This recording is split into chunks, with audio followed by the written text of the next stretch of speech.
আকাশ প্রকৃতি দেখলে দুনিয়ার মায়া থাকে না। পরকালের জন্য প্রস্তুতি নিতে হয়। প্রকৃতির দিকে তাকাইলে আল্লাহর কথা অধিক স্মরণ হয়।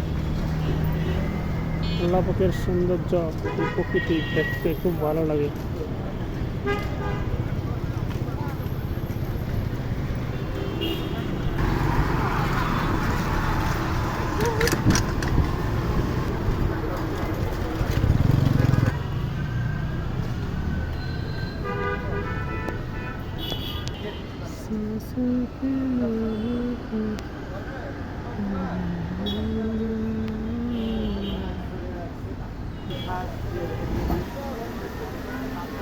আলহামদুলিল্লাহ, মাশাআল্লাহ, বারাকাল্লাহ।